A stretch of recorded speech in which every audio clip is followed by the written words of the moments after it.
आज सुनते हैं द्वादशी के दिन सुनी जाने वाली कहानी एवं कथा, तुलसी माता की कथा, राधे कृष्ण की कथा एवं द्वादशी की कथा। तो एक बार बोलिए प्रेम से तुलसी माता की जय, राधे कृष्ण भगवान की जय, विष्णु भगवान की जय। तुलसी माता की महिमा की कथा। इस कथा के अनुसार एक कुटुंब में ननद तथा भाभी साथ रहती थी। ननद का विवाह अभी नहीं हुआ था। वह तुलसी के पौधे की बहुत सेवा करती थी, लेकिन उसकी भाभी को यह सब बिल्कुल भी पसंद नहीं था। जब कभी उसकी भाभी को अत्यधिक क्रोध आता तब वह उसे ताना देते हुए कहती कि जब तुम्हारा विवाह होगा मैं तो तुलसी की बारातियों को खाने को दूंगी और तुम्हारे दहेज में भी तुलसी ही दूंगी। कुछ समय बीत जाने पर ननद का विवाह पक्का हुआ। विवाह के दिन भाभी ने अपनी कथनी के अनुसार बारातियों के सामने तुलसी का गमला फोड़ दिया और खाने के लिए कहा। तुलसी की कृपा से वह फूटा हुआ गमला अनेक स्वादिष्ट पकवानों में बदल गया। भाभी ने गहनों के नाम पर तुलसी की मंजरी से बने गहने पहना दिए। वह सब भी सुंदर सोने जवाहरात में बदल गए। भाभी ने वस्त्र के स्थान पर तुलसी का जनेऊ रख दिया। वह रेशमी तथा सुंदर वस्त्र में बदल गया। ननद के ससुराल में उसके दहेज की बहुत प्रशंसा की गई। यह बात भाभी के कानों तक भी पहुंची। उसे बहुत आश्चर्य हुआ। उसे अब तुलसी माता की पूजा का महत्व समझाया। भाभी की एक लड़की थी। वह अपनी लड़की से कहने लगी कि तुम भी तुलसी का सेवा किया करो, तुम्हें भी बुआ की तरह फल मिलेगा। वह जबरदस्ती अपनी लड़की से सेवा करने को कहती, लेकिन लड़की का मन तुलसी सेवा में नहीं लगता था। लड़की के बड़ी होने पर उसके विवाह का समय आता है। तब भाभी सोचती है कि जैसा व्यवहार मैंने अपनी ननद के साथ किया था वैसे ही मैं अपनी लड़की के साथ भी करती हूँ, तो यह भी गहनों से लग जाएगी और बारातियों को खाने में पकवान मिलेंगे। ससुराल में इसे भी बहुत इज्जत मिलेगी। यह सोचकर वह बारातियों के सामने तुलसी का गमला खोल देती है, लेकिन इस बार गमले की मिट्टी मिट्टी ही रहती है। मंजरी तथा पत्ते भी अपने रूप में ही रहते हैं। जनेऊ भी अपना रूप नहीं बदलता है। सभी लोग तथा बारातियों द्वारा भाभी की बुराई की जाती है। लड़की के ससुराल वाले भी लड़की की बुराई करते हैं। भाभी कभी ननद को नहीं बुलाती थी। भाभी ने सोचा मैं बहन से मिलकर आता हूँ। उसने अपनी पत्नी से कहा और कुछ उपहार बहन के पास ले जाने की बात कही। भाभी ने थैले में जवार भरकर कहा कि और कुछ नहीं है, तुम यही ले जाओ। वह दुखी मन से बहन के चल दिया। वह सोचता रहा कि कोई भाई अपने बहन के घर जुआर ले कैसे जा सकता है। यह सोचकर वह एक गौशाला के पास रुका और जुआर का थैला गाय के सामने पलट दिया। तभी गाय पालने वाले ने कहा कि आप गाय के सामने हीरे मोती तथा सोना क्यों डाल रहे हो। भाई ने सारी बात उसे बताई और धन लेकर खुशी से अपनी बहन के घर की ओर चल दिया। दोनों बहन भाई एक दूसरे को देखकर अत्यंत प्रसन्न हुए। हे तुलसी माता, जैसे आपने उस ननद पर कृपा करी है वैसे ही सब पर करना। कहानी सुनने वाले एवं हुंकार भरने वाले पर कृपा बरसाना, और जैसे भाभी पर किया है वैसे किसी पर नहीं करना। तो एक बार बोलिए प्रेम से तुलसी माता की जय, शालिग्राम भगवान की जय। इस कथा के बिना द्वादशी के पारण अधूरा माना जाता है। बरसाने में एक संत की कथा। एक संत बरसाना में रहते थे और हर रोज सुबह उठकर यमुना जी में स्नान करके राधा जी के दर्शन करने जाया करते थे। यह नियम हर रोज का था। जब तक राधा रानी के दर्शन नहीं कर लेते थे तब तक जल भी ग्रहण नहीं करते थे। दर्शन करते करते तकरीबन उनकी उम्र 80 वर्ष की हो गई। आज सुबह उठकर रोज की तरह उठे और यमुना में स्नान किया और राधा रानी के दर्शन को गए। मंदिर के पट खुले और राधा रानी के दर्शन करने लगे। दर्शन करते करते संत के मन में भाव आया कि मुझे राधा रानी के दर्शन करते करते आज 80 वर्ष हो गए, लेकिन मैंने आज तक राधा रानी को कोई भी वस्त्र नहीं चढ़ाए। लोग राधा रानी के लिए कोई नारियल लाता है, कोई चुनरिया लाता है, कोई चूड़ी लाता है, कोई बिंदी लाता है, कोई साड़ी लाता है, कोई लहंगा चुनरिया लाता है, लेकिन मैंने तो आज तक कुछ भी नहीं चढ़ाया है। यह विचार संत जी के मन में आया कि जब सभी मेरी राधा रानी के लिए कुछ न कुछ लाते हैं, तो मैं भी अपनी राधा रानी के लिए कुछ न कुछ लेकर जरूर आऊंगा। लेकिन क्या लाऊं जिससे मेरी राधा रानी खुश हो जाए। तो संत जी यह सोचकर अपनी कुटिया में आ गए। सारी रात सोचते सोचते सुबह हो गई। उठकर स्नान किया और आज अपनी कुटिया में ही राधा रानी के दर्शन पूजन किया। दर्शन के बाद मार्केट में जाकर सबसे सुंदर वाला लहंगा चुनरिया का कपड़ा लाए और अपनी कुटिया में आकर अपने ही हाथों से लहंगा चुनरिया को सिला और सुंदर से सुंदर उस लहंगा चुनरिया में गोटा लगाए। जब पूरी तरह से लहंगा चुनरिया को तैयार कर लिया तो मन में सोचा कि इस लहंगा चुनरिया को अपनी राधा रानी को पहनाऊं तो बहुत ही सुंदर मेरी राधा रानी लगेगी। यह सोच करके आज संत जी उस लहंगा चुनरिया को लेकर राधा रानी के मंदिर को चले। मंदिर की सीढ़ियाँ चढ़ने लगे और अपने मन में सोच रहे हैं, आज मेरे हाथों के बनाए हुए लहंगा चुनरिया राधा रानी को पहनाऊंगा तो मेरी लाडली खूब सुंदर लगेगी। यह सोचकर जा रहे थे, इतने में एक बरसाना की लड़की लाली आई और बाबा से कहती है, बाबा आज बहुत ही खुश हो, क्या बात है बाबा बताओ ना। तो बाबा ने कहा कि लाली आज मैं बहुत खुश हूँ। आज मैं अपने हाथों से राधा रानी के लिए लहंगा चुनरिया बनाया है। इस लहंगा चुनरिया को राधा रानी जी को पहनाऊंगा और मेरी राधा रानी बहुत सुंदर दिखेगी। उस लाली ने कहा, बाबा मुझे भी दिखाओ ना अपने लहंगा चुनरिया कैसी बनाई है। लहंगा चुनरिया को देखकर वो लड़की बोली, अरे बाबा राधा रानी के पास तो बहुत सारी पोशाक है, तो ये मुझे दे दो ना। तो महात्मा बोले कि बेटी तुमको मैं दूसरी बाजार से दिलवा दूंगा, ये तो मैं अपने हाथ से बनाकर राधा रानी के लिए लेकर जा रहा हूँ, तुमको और कोई दूसरा दिलवा दूंगा। लेकिन उस छोटी सी बालिका ने उस महात्मा का दुपट्टा पकड़ लिया, ये मुझे दे दो। पर संत भी जिद करने लगे कि दूसरी दिलवाऊंगा, ये दूंगा। लेकिन वो बच्ची भी इतनी तेज थी कि संत के हाथ से छुरा चुनरिया को छीनकर भाग गई। अब तो बाबा को बहुत ही दुख लगा कि मैंने आज तक राधा रानी को कुछ नहीं चढ़ाया, लेकिन जब लेकर आया तो लाली लेकर भाग गई। मेरा तो जीवन ही खराब है, अब क्या करूँगा। यह सोचकर संत उसी सीढ़िया पर बैठ के रोने लगा।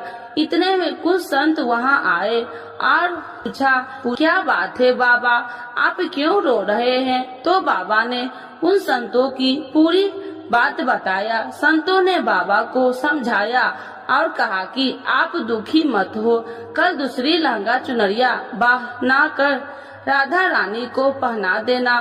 चलो राधा रानी के दर्शन कर लेते हैं। इस प्रकार संत ने बाबा को समझाया और राधा रानी के दर्शन को लेकर चले गए। रोना तो बंद हुआ, लेकिन मन खराब था, क्योंकि कामना पूरी नहीं हुई।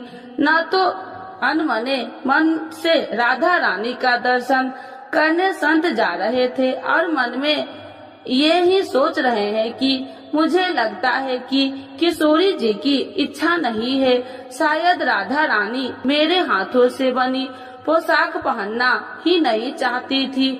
ऐसा सोचकर बड़े दुखी होकर जा रहे थे। मंदिर आकर राधा रानी के पट खुलने का इंतजार करने लगे। थोड़ी ही देर बाद मंदिर के पट खुले तो संतों ने कहा, बाबा देखो तो आज हमारी राधा रानी बहुत ही सुंदर लग रही है। संतों की बात सुनकर के जैसे ही बाबा ने अपना सिर उठाकर देखा तो जो लहंगा चुनरिया बाबा ने अपने हाथों से बनाकर लाए थे वही आज राधा रानी ने पहना था। बाबा बहुत ही खुश हो गए और राधा रानी से कहा, हे राधा रानी, आपको इतना भी सब्र नहीं रहा, आप मेरे हाथों से मंदिर की सीढ़ियां से ही लेकर भाग गई, ऐसा क्यों? सर्वेश्वरी श्री राधा रानी ने कहा कि बाबा, आपके भाव को देखकर मुझसे रहा नहीं गया और ये केवल पोशाक नहीं है, इसमें आपका प्रेम है, तो मैं खुद ही आकर के आपसे लहंगा चुनरिया छीनकर भाग गई थी। इतना सुनकर के बाबा भाव विभोर हो गए और बाबा ने उसी समय किशोरी जी का धन्यवाद किया।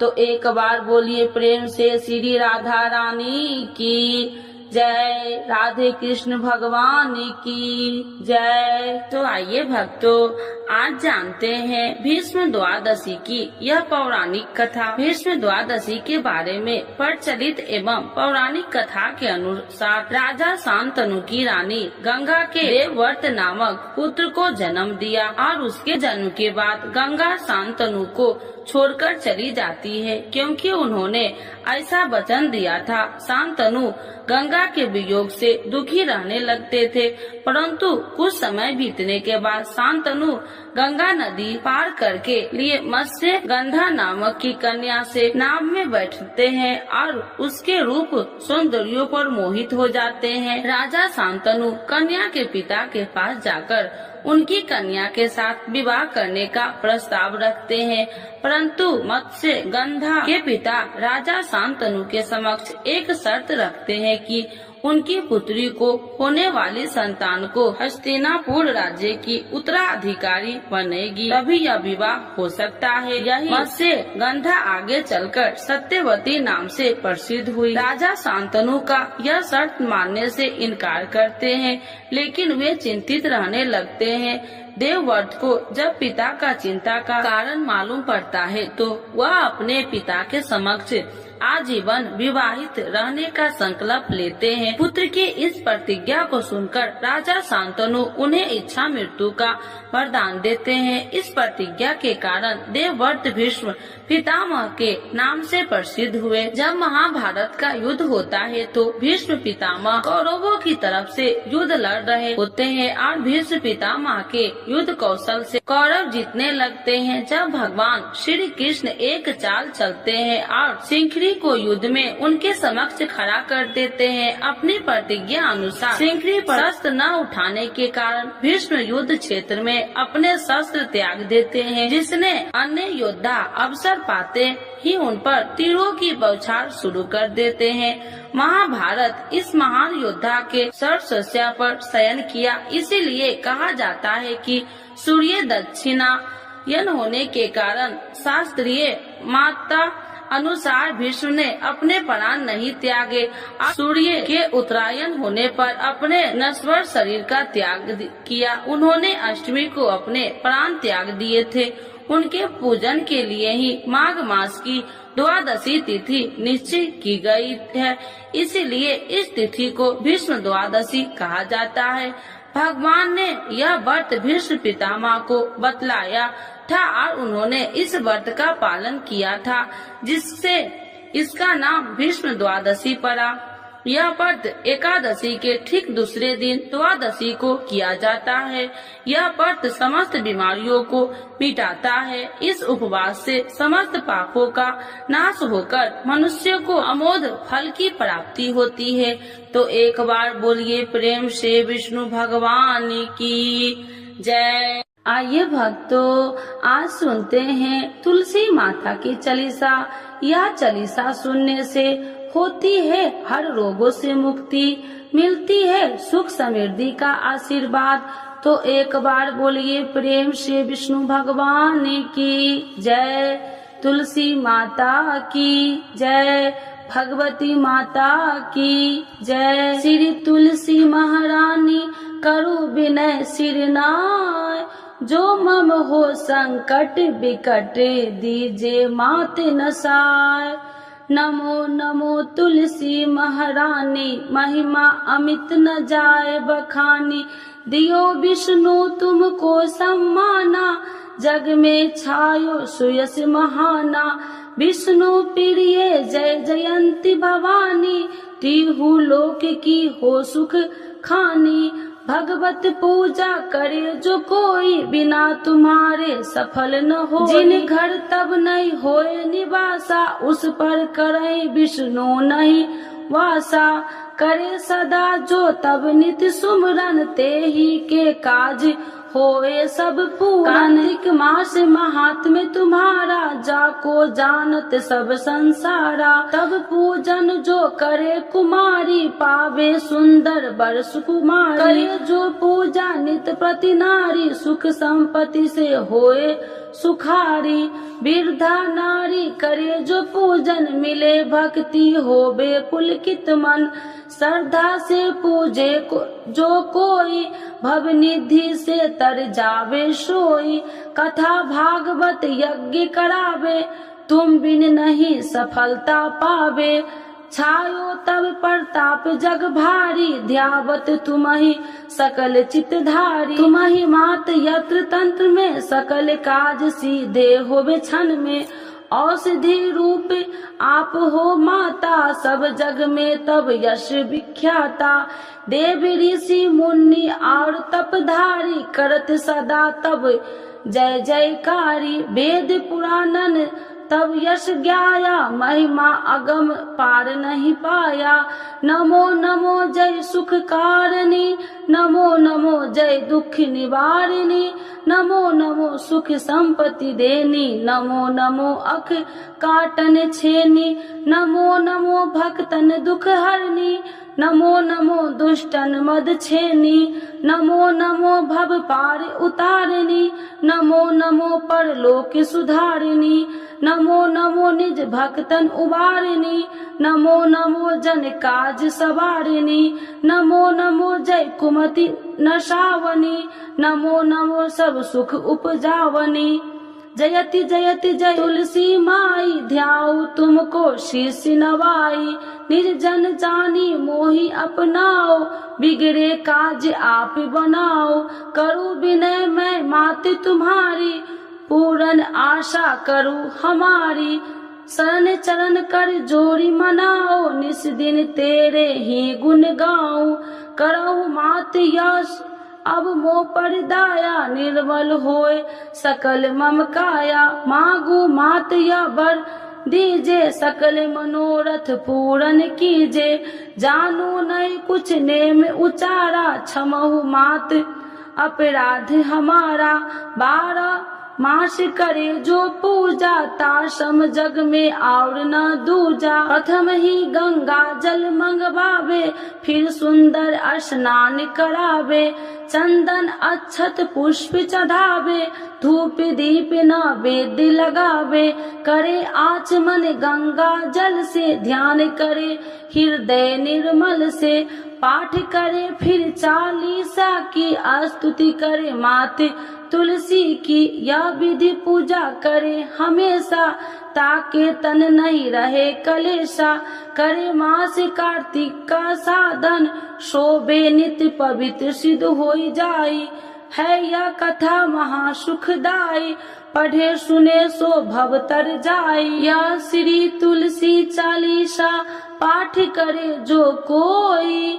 गोविंद सो फल पावही, जो मन इच्छा होई। तो एक बार बोलिए प्रेम श्री विष्णु भगवान की जय, तुलसी माता की जय, भगवती माता की जय।